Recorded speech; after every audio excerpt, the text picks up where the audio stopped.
Hello, everyone. We'll just take a second and let people enter the studio. But welcome. This is the launch event for my new book, Rethink Lead Generation. There it is. Woohoo! Woo-woo. So very excited to introduce the book to you today. We're going to walk through various aspects of the book, various strategies that are introduced in the book, various stories in the book. We have some special guests for you today as well. But welcome. And for anyone who's just joining now, welcome. This is the launch event for Rethink Lead Generation. All right, so it was definitely a team effort. It took a lot of work to write the book. I put my heart into it. I hope that you get some fantastic strategies out of it, how to increase your leads and how to increase your revenue, how to increase your business. Interviewed over 20 different marketing executives and their input and their stories and the results that they shared with me were really fantastic and essential for making the book what it is today. Also, our team at StrataBeat, big thank you to everyone, Alexis and the entire team. Lots and lots of fantastic contributions, and also everything that they've been doing for our clients over the past few years, getting tremendous results. So that's all reflected in the book as well. Why did I write this book? Why did I write it? Well, there is a lot of mediocre marketing out there, as I'm sure you're aware. And so we're on a mission to eliminate mediocre marketing. We want to help you take your lead generation, take your marketing to new heights on a much more sophisticated, advanced level. And so one of the things that we've been able to do over the years is generate really substantial results for a lot of our clients. For example, for one of our clients, we helped them increase their monthly organic traffic by over 100,000, and that's a monthly figure. So you're talking over 1.2 million over the course of the year in terms of increased organic traffic. For another client, we helped them increase their organic traffic by over 6,000%. So you see a lot of case studies out there about companies increasing their organic traffic by 100 or 200 or 300%. We helped them increase their organic traffic by over 6,000%. Another company, we helped them increase their employee numbers by 250%. So on and on, lots and lots of stories to tell you in terms of the results that we were able to generate for our clients. One thing that is a common theme throughout the book is if you want to unleash growth, it's really important that you not follow best practices, that you really think outside of the box, that you think differently, that you think laterally, that you apply innovation to what you're doing. A big theme through a lot of the examples that we present throughout the book is all about applying extreme creativity to what you're doing, right? If all you're doing is following best practices, you are going to get lost in a sea of sameness with your competitors. It's really not a good idea to follow quote unquote best practices. I write in the book that best practices actually suck. Excuse the French, but it's true. If you and your competitors are all following the same exact best practices, it's really hard for buyers to understand any type of differentiation between you and your competitors. And so I just want to take a step back and read a portion from the book, because when you talk about getting results like increasing monthly organic traffic by over 100,000 or increasing monthly organic traffic by over 6,000%, that's substantial, right? That's very substantial. But then how do you do it? It really comes back to thinking creatively and being innovative. I'll just give you one quick example before I read from the book itself, all about best practices. So in the case of helping one of our clients to increase their organic traffic by over 6,000%, you might say, oh, well, what did you do to make that happen, right? And you might think, oh, we must have started cranking out content immediately. It's actually not what we did. We thought differently, we thought laterally, and we didn't create content on the first day. What did we do instead? So we thought, okay, is the website all that it needs to be in order to maximize results? And the answer was no. It It was not set up with good branding. It wasn't aligning with the audience. It wasn't going to drive conversions. It wasn't going to meet their needs, their expectations, their intent. And so the first thing that we did was we guided our client through a complete overhaul of their website, everything, the messaging, everything. We introduced many case studies, so introducing social proof and the type of social proof that would appeal to that specific audience. And we made sure that the website and the branding and the brand itself was rock solid before we started writing. And so that's the type of counterintuitive approach or lateral thinking that you might have to take in order to unleash growth. Instead of just diving in, optimizing, diving in, sending out campaigns, diving in and doing whatever marketing you're doing, take a step back and really rethink what you're doing. So again, here's the book. So want to read a passage for you, why best practices suck. Marketers often seek best practices. It's almost comical how many times you'll hear marketers talk and write of the best practices to which they adhere. The problem with best practices is that almost everyone starts to adopt them, and then you're merely a copycat brand in a sea of sameness. It's a one-way trip to mediocrity. Sure, the best practices may have worked for a few companies initially, but eventually, everyone and your second cousin is conducting their marketing in line with the best practices, and innovation and creativity then grind to an absolute halt. When a corporate buyer is looking for a solution and they're faced with 6 or 7 options that all look the same, they sound the same, and they act the same, they are the same, it's difficult for any of those firms to make the sale, let alone achieve breakthrough growth. Why do so many marketers adhere to best practices? Because it's safe, right? It's safe. No one's going to laugh at them. No one's going to yell at them. No one's going to point a finger at them. No one's going to call them stupid. If they fail, they can hide behind their claim of best practices. And so it feels less risky overall. I'm telling you, be better than best practices. Be true to your DNA. Be true to the DNA of your own brand. Know your audience better than anyone else in the industry and connect with them more deeply. Deviate from the norm. Be creative, be unique, and be true to your brand.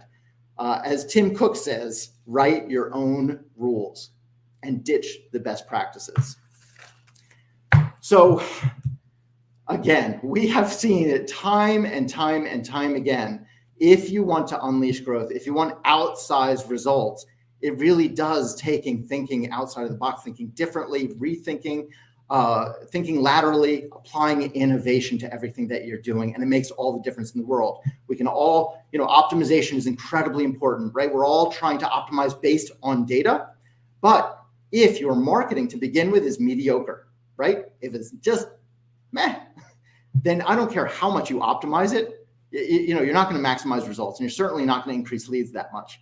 And so remember, focus on applying creativity, focus on applying lateral thinking, focus on applying innovation to everything that you're doing. And I think that you're going to see much more substantial results. Now, I'm really excited because, when we talk of thinking differently and, approaching lead gen very differently, I want to introduce someone to you who has done that and did it to massive success. So I want to introduce to you Ginger Shimp, who is the global content lead at SAP.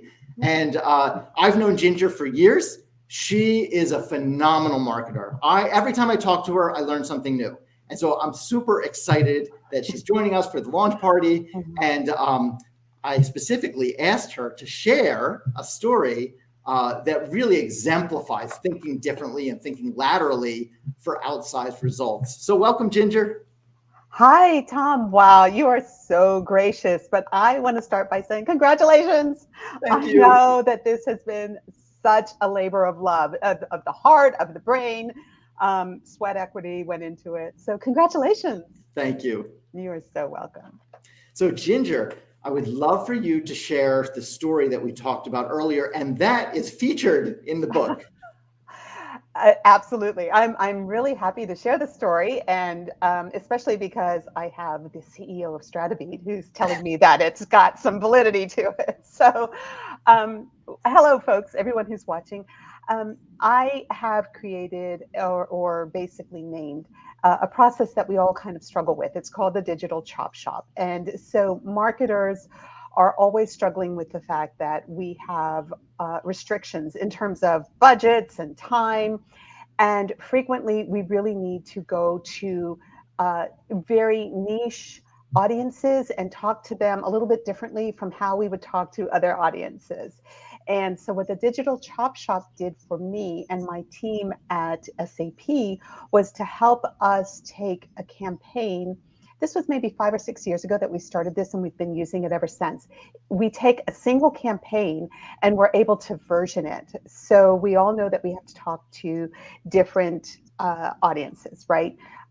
In our case, we had 26 industries that we have to talk to. But maybe you want to talk to different lines of business. You want to talk to the tech folks a little bit differently from how you would talk to the HR or the supply chain people. Or maybe you're talking to different geographies, right? You want to talk to North America, but you also want to talk to Latin America, and you want to talk to Asia Pacific.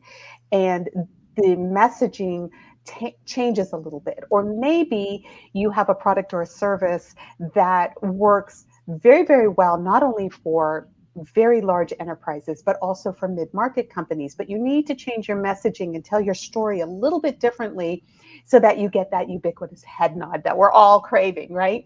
So with the digital chop shop, it's a process. So I start at the end and I work backwards. We create the mother lode of information, right? The one piece that everybody is willing to surrender their very closely held contact information to get. So think of a white paper or a research report. You go and you work with maybe an analyst company and you develop this report. It could be anything, folks. It could be a video. It could be maybe it's a microsite, but for discussion, let's call it a white paper. What we do is we write the white paper to cover horizontally. It covers all kinds of industries and lines of businesses and size of companies. And then what we do is we create a whole bunch of derivative content and these content pieces, these assets, they are snackable, so they're bite-sized. They are digitally native so that they are easily socially shareable. And these are the pieces that you give away ungated so that people are wanting to come to your gated assets. So as an example, maybe you write blogs differently for different industries to tell them why this research report is of value to them. Or maybe you do the same with videos in terms of talking to different lines of business so that your sales representatives are able to email links for the videos. Or it could be ebooks, it could be any content that you can think of. Perhaps you're doing an infographic, and you do that infographic a little bit differently depending on where you're going to target it. So your gated asset, the big one, right? That covers all. But to tell your story uniquely to the different audience members, you start creating a plethora of small digital derivative assets. And that is my digital chop shop theory in what, 3 minutes or less? And it was awesome. And for anyone who picks up the book, I don't know if you can see, but this is where your story is right here. Along with the results that we achieved. And so, Tom, the beautiful thing about this is when folks are reading your book or when they listen to you speak, you talk about the brain science behind the storytelling and the way people are reacting to the different pieces of content. And that, I think, is what takes it up to where we all really start seeing results. Yeah, I love that. And I think one thing that you mentioned that ties really well into the application of brain science into all of this lead generation is how you make it all snackable and you atomize the content. So it's in different forms. Some of it is very visual in nature, right? And some of it is text-based, some of it is audio. And so you're appealing to different types of learners, different types of people who prefer different types of content to consume. And that all ties in really well, very directly to something that is called cognitive fluency. And with cognitive fluency, the faster and the easier it is for an individual to understand your content and to process it in their brain, believe it or not, the more they enjoy it, the more they like it physically. And that leads to a great brand experience. And so the more that you're making your content snackable, right, you're appealing to more and more different types of audiences, and you're increasing the cognitive fluency, which leads to a better brand experience, a better memory of the brand over and over and over again among your different audiences. So I love that, Ginger. Yes, and I really love the whole. I don't know that I totally agree with we have different types of learners, right? But if we were to do a poll right now and we were to ask people, do you learn better, more quickly, more long lasting if you discuss something, if you read something, if you hear something, people will start to self identify. So my SVP at the time, wicked smart lady, but she was very visual. And I know if I need to communicate with her, I would do what I call a grammar. I would do a glamour PowerPoint slide for her. So all the information was there, but I illustrated it for her, and she got it in a nanosecond. And I told her this one time, and she laughed and asked me how she thought or how I thought I learned. And I said, I learned by reading. And she shook her head. She said, no. She said, you're an inveterate reader, but when I need you to get it quickly, I pick up the phone. And I went, you're right. I love it. And that got me on this whole tailspin of audio content. Because, just now people, if they're not looking at the screen, Tom, they can hear the passion and the enthusiasm and the thought leadership in your voice. And I think that is very compelling. And I love when you start talking about how the brain works and how it picks up different types of content. Thank you. That's great. So Ginger, it's such a great story. And I know that you've been doing this for years and producing phenomenal results. And so let's talk about results for a minute. So, we were talking earlier about how we each measure different types of campaigns, different types of content. So could you just speak for a little bit about some of the ways that you approach measuring success of content? And then I can share some ways that we do it here as well. Oh, absolutely. Because of course, at the end of the day, we're all marketers, right? It's not just what we do, it's who we are. But we have to prove the value to the business, right? So we're all familiar with the buyer's journey, and some content works really, really well up at the top of the funnel. And in that case, I am an avid fan of how many people did I reach, how many people engaged with my content. But I really want to know those numbers when they are grounded with the parameters of the people I'm trying to reach. So it's lovely if, say, 2 million people listen to my podcast. We would all love that. But if I find out that 90% of them really are, say, students who are doing research for their senior thesis, that's not very helpful to me, right? Because at the end of the day, I owe it to my shareholders to spend my marketing budget in such a way that I have a return on investment that I can demonstrate.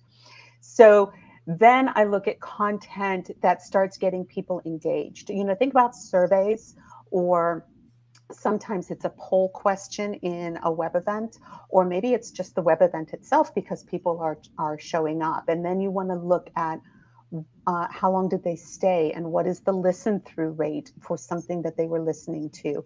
And those kinds of metrics tell us in the middle of the funnel that our message is being heard the whole way through. So here's a tip that I love to use, and that is if you're writing a blog or if you're making any of the derivative content, right? Put your call to action pretty early on, but then repeat it near the end. I think the latest statistic says that people watch 75% of a video. So if you're waiting until the end to put your call to action, you've missed an opportunity, and you can't track that and you can't measure that. And, the same is true for a blog. If they don't read to the end, and that's the only place your call to action is located, you're going to have some issues there. So anyway, talking way too much, but these are some of the ways that I track. I look at where it is in the buyer's journey, And then I look at what tells me I'm getting the behavior from my intended audience, right? So you have to know that they're within the correct parameters that we're aiming for. And then it's a question of trial and error, right? Because I can't look at best practices. I'm told that that's not smart marketing. Who told you that? You know what? It's a really fun guy told me that. He's quite smart. And I also read it in a book, so it must be an advanced valuable book. So one of the things I love that you said, Ginger, is talking about having multiple CTAs in a content piece. And I don't know why this is, but I come across B2B marketing content over and over where there's one CTA. And I never understand it. Because you're right. You can hit people at different times in their content journey, right? Yep. In their consumption of the content, in different contextual ways, depending on where they are in the content. And they can be very different CTAs, right?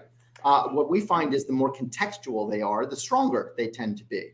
And we are big believers in behaviorally triggered CTAs, so behavioral CTAs. So based on the behavior, the digital body language that your site visitors or your content consumers are demonstrating, you will show them a different CTA based on that. So I'll give you an example. In the Stratebeat blog, we are constantly testing different behavioral CTAs. So depending on whether they do this, we'll show them this CTA, or whether they do that, then we'll show them a different CTA. So one example of a test that we ran, our blog posts tend to be very, very long, like 2,000, 3,000, some are 4,000 words, really, really long. If someone is scrolling down at least 70% of a post, they've been on our page a long time. We feel like that's the digital body language indicating that they're into the content, they like the content, they're enjoying it. They might be very receptive to more, right? So we hit them at that very time once they scroll down 70% with an invitation to sign up for more, to sign up for a mailing list. And if we had done that at the top of the page, if we do that as their first in the introduction or in the hero, as some companies do it, it's too early. They haven't shown the digital body language to indicate that they're enjoying the content, they want more content. And so what we're very, very strong proponents of, and we've seen this time and again, the power of it, is if you base your CTAs based on the behavioral triggers of your audience, how far down are they scrolling, or which URLs are they going to, or how long are they on the page, on and on and on. What are they clicking on? You will improve your lead gen results. We've seen it countless times, and I can say with confidence that behavioral CTAs do tend to outperform static CTAs. Not always, but a large percentage of the time. And then on the topic, Ginger, of measuring the success of it, also want to kind of parlay this into looking at your content performance from a very, very different lens. And that's where you apply behavioral analytics, and you really look at video recordings of your site visitors. And so with behavioral analytics, you're looking at things like heat mapping, scroll mapping, click mapping, attention mapping. It goes way beyond anything like Google Analytics or Adobe Analytics, right? I mean, it looks at exactly what is happening on the page in terms of an experience. And you can slice and dice this in many different ways. You can look at it for first-time visitors to a website versus returning visitors. Why? Because their behaviors are going to be very different. A first-time visitor is kind of navigating, figuring it out. Whereas someone who's a returning visitor probably already kind of knows the navigational paths to take. And so their behaviors on your site are going to be very different. So make sure that you're analyzing the behavioral data very differently in very segmented ways, because you'll get much more out of it. And then you can see, what are they clicking on? Where are they paying attention on the page, and where are they not paying attention? Where is there friction on the page? So a lot of these analytics packages have a friction score where you can see at a bird's eye view which pages are causing friction in the user experience and which are a fantastic user experience. And so once you know which pages are causing a lot of friction for your site visitors, you go in and you optimize them, you change them up, you change the layout, you change the CTAs, you change, the guidance for scrolling, you change whatever it takes to improve the experience. And then with session recordings, so we take this software, and what we'll do is we will analyze individuals one by one and their experience through the site. And so it's very, very different than looking at aggregate data, which isn't really actionable, right? You look in Google Analytics, you see page views. That's not actionable. You can't do anything with it, right? But with a video recording, it's very, very actionable, because if you're seeing a pattern where a lot of users are getting stuck in one place on the page, or if let's say they're rage clicking, they think that something is clickable, and they start clicking and clicking, but it's not clicking. That's a cause of friction. Or if their cursor goes off the screen, they're clearly not paying attention to your content. That's another indication of friction, right? Because they're not paying attention. They're not focused on your content. And so using behavioral analytics software, using session recordings, right? These videos, looking at the actual recordings of your users. This is not in a test lab. These are your actual site visitors. It's invaluable. It's absolutely invaluable for determining the true performance of your content, and also for identifying where you need to tweak things, where you need to change it, where you need to delete things, where you need to overhaul your content for better performance. It's not unlike dating, is it? I mean, your first date out, you don't propose, right? So why would your first sort of, foray into marketing be, hey, register for this? You haven't earned the relationship yet. Yeah. So I love how you're looking at this not in aggregate, because that makes it. We're all hearing that we have to inject humanity. Well, if you look at them human by human by human, right? Because they're human, they're people, they're not leads, they're humans, right? Then you start thinking about your marketing a little bit differently. Absolutely. So I think that's brilliant. And look at, we all remember the buyer's journey way back when, right? It was so last week. You start at the beginning, you go through to the end, and then you stop, right? But that was before we were in a digital world where it's more like an infinity loop, but B, it's hyperlinked and people are jumping in at these unpredictable places. And that's why you have to have a myriad of offers, because you don't know, or calls to action, you don't know what they just consumed before they hit this piece of content. There's not a guarantee that they hit what you've set up, and what we have set up in our minds as this is step 1 and then this is step 2. Well, they may enter at step 3, and so we have to be prepared for that. Totally agree. Harder but exciting. Yeah. It's much more of a zigzag experience rather than a linear journey. Yeah, totally agree with you. Well, Ginger, thanks so much for joining us, and love your story. Again, everyone, please pick up the book and read Ginger's story. It's amazing. I love it. And keep going all the way through to the end. But thanks so much, Ginger. Okay, great. So, Ginger walked you through many examples of how you can be improving the performance of your content, specifically towards lead generation, right? So increasing your leads through the use of content development, content marketing. We talked about a lot of different aspects of that, whether it was content atomization for scalability, or whether we talked about behavioral CTAs, or whether we talked about, the new buyer's journey, which is much more of a zigzag infinity loop type of unpredictable path. So also what the book covers. So the book covers a lot of SEO, a lot of content marketing methods for you to increase your leads. But it goes way beyond that. We look at your website and everything that you can be doing with your website. We look at referrals, right? It's crazy how many companies rely on referrals yet do not have a formal, documented, methodical program to generate referrals. It's really critical. The majority of companies do not have a formal program, even though it tends to be the number 1 lead driver, number 2 or 3 lead driver for many companies. So that's in the book.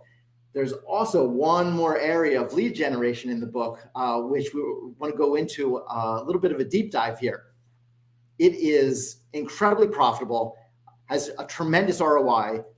Companies that do it claim that it has the highest ROI of any marketing and lead gen activities that they do. So what is it? It's ABM, account-based marketing. So it's a service that Strategy provides, our agency.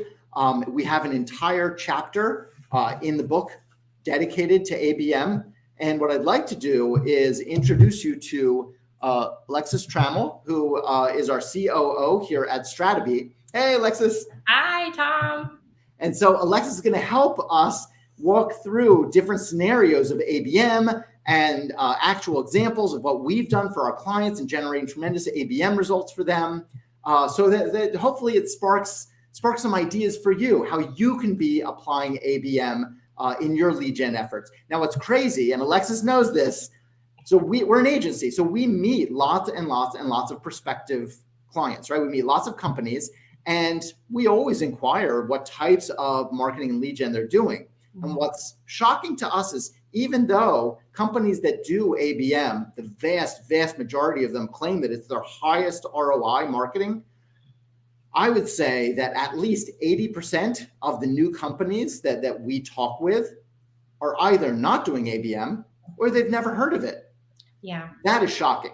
Yeah. Just that the results are so off the charts amazing. So Alexis, maybe you can share some examples of how we've helped clients use ABM to really gain outsized results. Absolutely. Yeah, no, you're absolutely right. So when you say they're not doing ABM, a lot of them think that they're doing ABM. And it's because a lot of agencies today, the way they do ABM, it's really just advertising. And, they will send ads, and they're targeted ads, granted, to, some key job titles or some key companies and things like that, which is great. But to be honest, if you're working with an ad agency that's not doing that, then fire them, because that's exactly what advertising is. That's not all encompassing of what ABM is. Other people might see ABM as just email marketing. And granted, since the COVID situation where people aren't actually in their offices all the time, a lot of ABM is going to consist of that. But that's not it, because we're not just following email marketing best practices. Like you said earlier, we're completely rethinking that. We're kind of flipping it on its head. I think that the key thing that defines what ABM actually is it's this very personalized approach, and it's extremely creative. And like you said, you have to take a step back and then look at what is sales doing? What are some hurdles that sales is seeing today? And, in 80% of the companies that we've worked with, sales and marketing are hardly communicating. They're not collaborating the way that they need to be collaborating. Right. Yeah.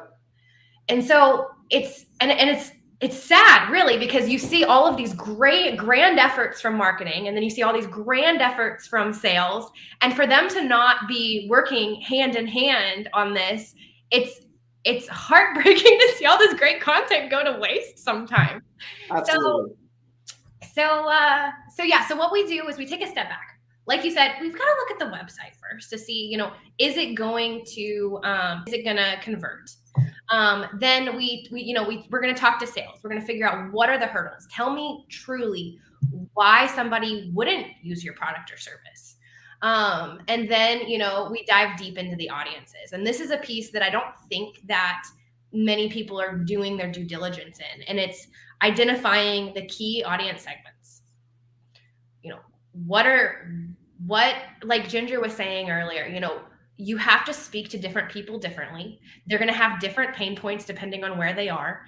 And so for certain clients, they know exactly what their prospects need. And so we come up with some very tailored, personalized content to put in front of them that is like, oh my gosh. And we get that ubiquitous head nod. And they're like, yeah, that's exactly what I need. Others, they actually might not know. So let's give a couple of examples. So we worked with one agency that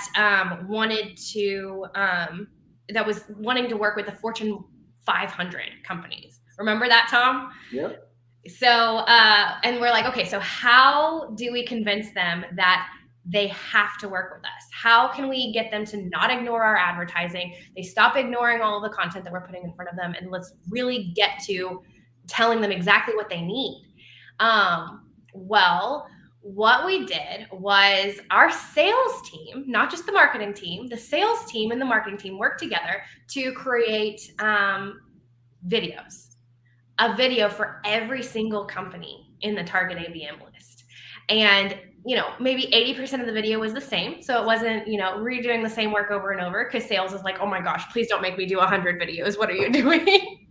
But we did a video for every single company, and 20% of it was 100% different. And it's like, this is what you need. We're noticing these kinds of SEO results for you right now. This is where, you're struggling, and this is how we can help you. And so, yeah, a video is great, but how do you get somebody to watch a video? Well, we didn't want this effort to be ignored. So direct mail. We mailed them a package that they literally could not ignore. It was gigantic. Tom, I don't think the screen can even. Yeah, it was 4 foot by 3 foot packages. Yeah, they were huge. Yeah, humongous. And so obviously, if this shows up at your office, you have to open it, right? So they open it, and it's a gigantic movie ticket, admit one. And it's got a unique URL that takes you to a landing page that has this very unique video, which has very unique messaging. And then we send a follow-up email later. And it's like, that is what ABM is, 100%. It's so creative. It's so tailored. And the ROI is amazing, because we're talking about your dream client list here. Is it worth it to work with Coca-Cola? Yeah, it's worth it. Of course. But then there are other instances where, maybe a client, they can't give that kind of tailored message just yet, because they're not 100% sure where their prospect is today. They know that they need them, but they're like, okay, but if I talk about this and they don't need it, then I don't know, they're kind of feel like they're walking on eggshells. So we're like, okay, well, let's just ask them what they need. So in order to break the ice and get these sales conversations going, we created a podcast. It was an influencer marketing platform. They were trying to get brands and agencies to sign up for their influencer marketing platform. And so we invited influencer marketers to join the podcast and tell us exactly, how they see success. What are some pain points they're experiencing? And then guess what? We have a solution for them. And the conversation and the relationship is already built. And I remember at one point, Tom, we had our client say, oh my gosh, there's just no way we could get Coca-Cola on our influencer marketing network. There's just no way that they would join. Yeah. And within literally 2 months, we had Coca-Cola's influencer marketing agency on their platform. Yeah. Yeah. It's amazing that the whole podcast approach, we've done that for numerous different clients. Mm-hmm. And it's just, what's great about it is that it's, instead of marketing, it's really relationship building, right? It is. And we're facilitating it in a way that's really friendly, that they're very, very eager and receptive to, right? It's not trying to sell them on anything. It's trying to have a conversation with them. And it just changes everything. It changes the whole dynamic of the relationship. Often they're the ones asking to talk to sales, right? I mean, it just changes everything. But it's so powerful. Yet a lot of companies don't do it. I know, it's true. And, that's one of the big benefits about ABM too, is that, one, you're earning that relationship like Ginger was talking about, but then you're also shortening that sales cycle, because you have people learning about your service or product all along the way. All of the key decision makers at this company you want to work at, they're all hearing the same messages and they're all on the same page. So you don't have to do pitch after pitch after pitch, and then they keep moving you on up. It's like, no, all of them already know everything that you've communicated so far. And so, and it's just so powerful to be able to do that. And so they already trust you. They're already educated on your product or service. And then they're begging you to hop on a call. And, we've just seen it time and time again. Yeah. And then, it really is magical. It is. And it just seems like common sense whenever you talk about it aloud, but people aren't doing it. They're not putting the time and the creativity into it that it deserves. Yeah. And then another thing, go ahead. Right, Lex. I was just going to ask you beyond podcasts, what would be another form of ABM that maybe the audience could learn from? So another client, a technology client of ours, we were doing exactly what Ginger was talking about, is atomization, or the digital chops shop of sorts. So we developed some content for each of the audience segments. We know exactly what their problems are, what their solutions are, how we can help. And so we developed a resource center for them.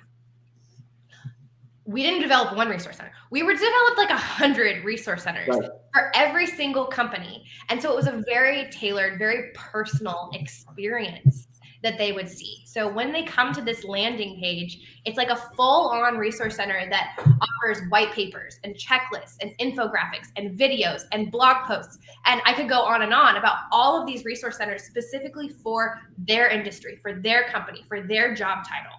And then it's just like, oh, I get it. And we got so many compliments on this thing. And again, it's a heavy lift, but it's an 80-20 rule. 80% of the content is pretty similar because you offer these products and services. 20%, 100% personalized, makes them feel extremely special, and also makes them just feel closer to you. And like you said, 100% relationship building. Yep. And then another tactic that's really important too is lead scoring. So I've talked already a little bit about how, it's this integration between sales and marketing, but we can set up lead scoring on the website so that you can see exactly where these contacts have gone on your website. And it's like, oh, if they visited this page and downloaded that white paper and watched that video, then we know it's probably time that sales talks to them because they're very interested.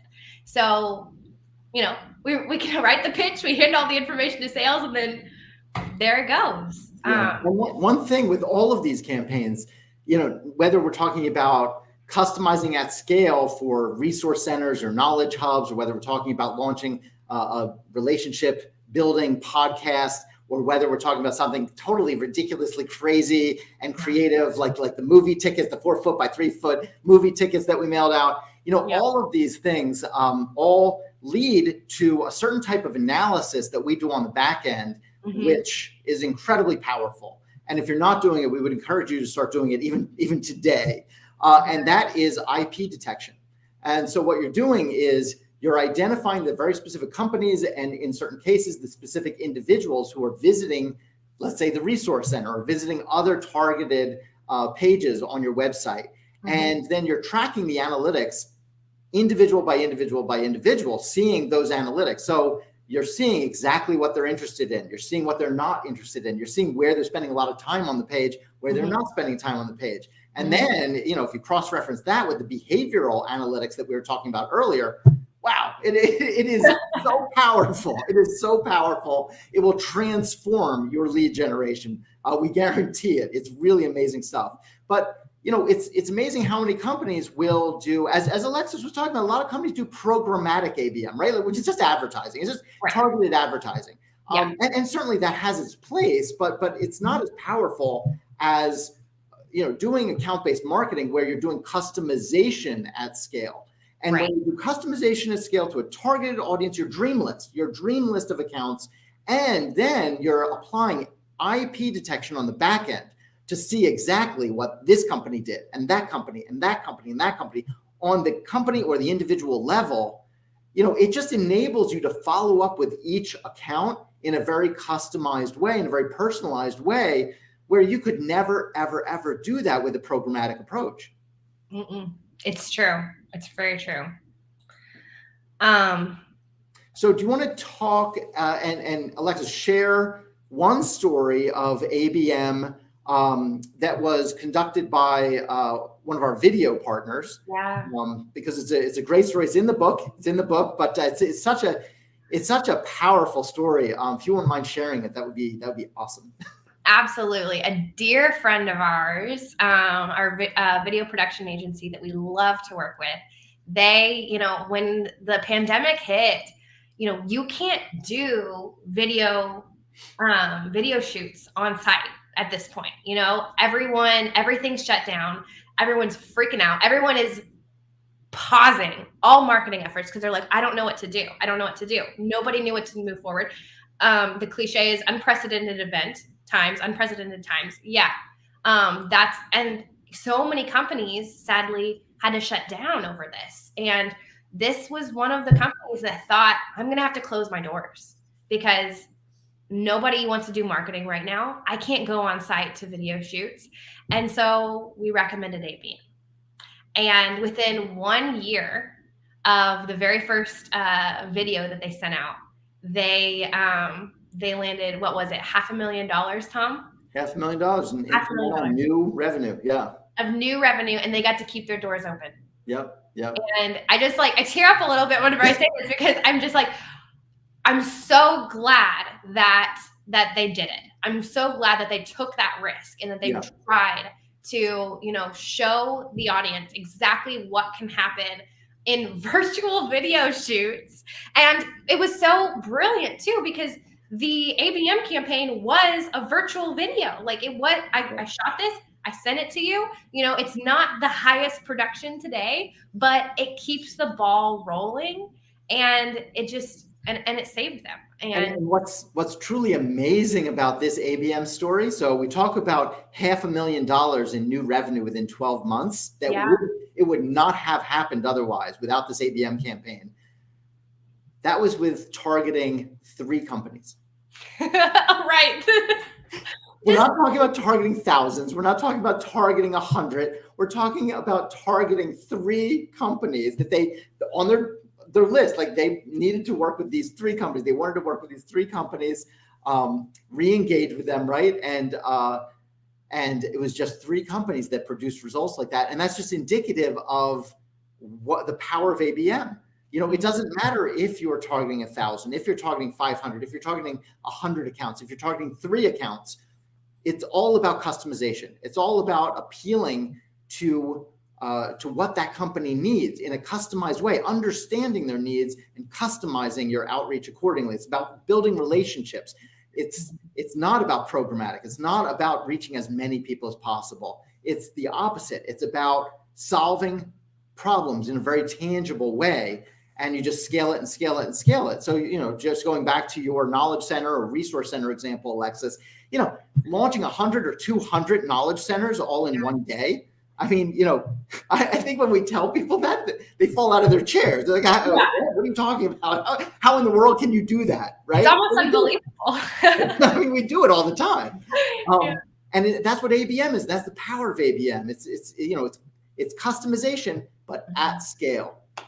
At scale. Exactly.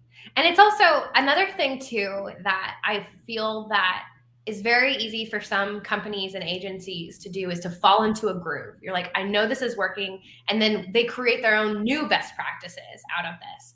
But, as you talk about all the time, Tom, in your talks and in your book, is this element of surprise is very important from standing out from the crowd as well. Everybody sees ads. That people are getting extremely good at tuning out ads, whether it's broadcast or online, doesn't matter. People are really good at identifying, oh, that's an ad, I'm not listening. But when you come up with something that is so personalized, their name is associated with it, their company is associated with it, their brand is associated with it, and they really feel those pain points whenever you say them, and it really resonates with them, they can't ignore you. And that's what ABM, I think that's the key to success in ABM, is to surprise the audience. I can't believe that you understood me to this level. I can't believe that you got my attention like this. And, it's just how it drives attention, it drives leads, and it just drives revenue. It's just we've seen so much success so far. Yeah. So anyone who's listening, if you haven't tried ABM yet, we really encourage you to try it. If you have any questions about ABM, certainly, contact us at stratabeat.com, and we'll be very, very happy to answer your questions and to guide you through it, because ABM really it's just ridiculously powerful. And it's, no matter what other marketing you're doing, it's a fantastic thing for any B2B marketer to be doing. So before we move on, though, Tom, I need you to close your ears. I don't want you to hear this because I don't want your head getting too big. But I do want to brag on Tom for just a moment. So I want to echo Ginger's sentiment about Tom's passion and thought leadership. I met Tom at a conference, which is literally the best first impression that you have for your new boss, where he's talking about behavioral analytics and neuromarketing. And I just fell in love with the entire concept right away. And if you ever get a chance to listen to Tom speak in person at a conference, do it. You want to be there. But in the meantime, you need to buy his book. These stories are amazing. And on behalf of the entire StrataBeat team, we are so excited about this new book. And to all of our clients, we're sending you a copy. So we hope you love it. Thanks so much, Alexis. I mean, that means a lot to me. It means the world to me. So thank you for such kind words. I'm blushing like crazy, but good. You weren't supposed to hear it, Tom. So thanks for joining, Alexis. I think I'll just wrap up with a few more words. But thanks so much for joining, Alexis. Thanks for having me, Tom. So, and thank all of you for attending today, the launch event. Again, this is a launch event for my new book, Rethink Lead Generation. And, Alexis just walked you through the power of ABM and lots of really creative, innovative ways of using ABM that most companies have never heard of, most companies don't do. And Ginger walked you through very, very creative ways of approaching content for lead generation. Especially, scaling it through content atomization. And so, if you have to target 25 or 26 different verticals, all with one initiative, one content initiative, how do you do that? And, she walked you through how she produces literally hundreds and hundreds of content pieces very easily in a very scalable fashion in targeting so many different verticals all at once. And she has the success and the results to prove it out. What I'd like to do is tie this all together. We talked about ABM, we talked about content marketing, there's SEO, there's your website, there's referrals, all these different forms of marketing in order to drive greater leads growth. So I would love the opportunity to just share with you another passage from the book, the common theme through all of this, whether you're talking about ABM, whether you're talking about referrals, whether you're talking about SEO, the common theme through all of this is applying extreme creativity and lateral thinking and innovation, thinking differently in order to unleash growth. So again, all of this is in the book, Rethink Lead Generation. I encourage you to go to Amazon and pick up a copy. But let me just share with you one passage which really does tie in creativity and innovation and lateral thinking into everything that you're doing. Improving business performance through creativity.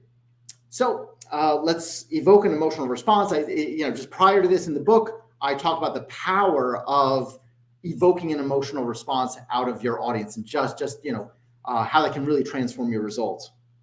So let's say that you've done that. Okay, now how do you do that? Where do you start? So the best place to start is by injecting creativity into the DNA of your marketing. As mentioned, I built my first website several years before Google even existed. As the digital marketing field evolved and matured through the years, marketers seemed to become all consumed with optimization and hacks. Increasing immediate conversions became an industry-wide obsession. And and look, I'm the first person who would call himself a data junkie, right? Love data, love marketing data, love analyzing data to improve results. But it needs to be paired with extreme creativity if you want to maximize your results. So one thing I've long written about is that prior to optimization, you need excellent ideas. After all, optimizing what's mediocre will never maximize your results. Instead, it will get you optimized mediocrity. That ain't too thrilling, right? So we want to do better than that. It's much easier and scalable to execute exceptional marketing and to then start optimizing. So make sure that your messaging and your marketing is nailing it, right? You have the right hook, you have the right messaging, you have the right branding, everything is firing on all cylinders. And then when you optimize it, you can go to the moon and back. If you think about it, creativity underscores all business progress. It simply cannot be commoditized. It's what sparks the greatest growth. It's the most sustainable competitive advantage. So I'm going to repeat this because it is critical for you to understand this. If you want to maximize your lead gen growth, if you want to maximize your leads, you have to understand this because it is the underpinning of all major success in business. And the book walks you through over 50 different examples of this. If you think about it, creativity underscores all business progress. It simply cannot be commoditized. It's what sparks the greatest growth. It's the most sustainable competitive advantage. Okay, so let's move on. So when you look at highly successful businesses, you typically find a lot of creativity at the core. Scott Dorsey, co-founder and CEO of the email marketing software company ExactTarget, for example, credited the company's success to creativity. He credited the success to creativity, pointing to its impact on everything from product development to customer acquisition. He went so far as to say that creativity was the key ingredient. All of this creativity led to him selling his business for $2.5 billion. Not too bad. Creativity is pretty powerful. Dorsey isn't the only one who finds this to be true. McKinsey, right, the management consulting company, McKinsey surveyed more than 200 CMOs and senior marketing executives. They also tracked the business performance of the associated companies. What they found will surprise those who have been heads down in data for the past 15 years while ignoring other aspects of marketing like creativity. According to McKinsey's study, marketers who have united data and creativity, they're called integrators, grow revenue at twice the rate of companies that manage the data and creativity separately. In other words, creativity is equally important to business growth as data. And if your marketing team ignores creativity, your results are going to suffer badly. This insight aligns with previous McKinsey findings on the impact of creativity on a brand's bottom line. McKinsey found that the most creative companies outperform peers financially. The management consulting firm found, in fact, that the most creative companies exhibited 4 business practices that translated into higher business value. They inject creativity and innovation into daily activities. They become customer fanatics. They translate insight into action fast. They adapt based on what's working and what's not working. And it's not only McKinsey that found that creativity fuels better business performance. Forrester Consulting came to the same conclusion. In a Forrester study commissioned by Adobe, it was found that companies that foster creativity achieve significantly more revenue growth than peers. Specifically, companies from the study that foster creativity achieved at least 10% revenue growth at 3.5 times the rate of companies that do not prioritize creativity. In yet another study that polled more than 3,600 companies with at least $100 million in annual revenue, Tenevos found that enterprises that emphasize creativity significantly outperform their less creative counterparts. In the study, 100% of respondents confirmed that creativity considerably improves top-line growth while also, at the same time, strengthening customer loyalty and increasing overall profitability. Based on the McKinsey, Forrester, and Tenevos research, it's clear that creativity improves business performance. The next question is, how can your marketing organization spur greater creativity and innovation? And that is exactly what this book will teach you. So I really do encourage you to explore creativity, to explore lateral thinking, to explore innovation in all that you're doing in your lead gen efforts. But I also encourage you to pick up the book and get very, very specific ways and specific takeaways of how to achieve this. So I want to thank everyone for attending today. Really appreciate you being here. Really appreciate your interest. Once again, would love for you to pick up a copy of the book. You can go to Amazon and pick up the book. And if you read it, please, please, please, I would love to hear from you. What are your thoughts? What did you get out of the book? And then also, please leave an honest review on Amazon. That would mean a lot to me. So thank you very much. It was fantastic talking with you today. Fantastic launching the book with you today. And I will see you soon. Thank you.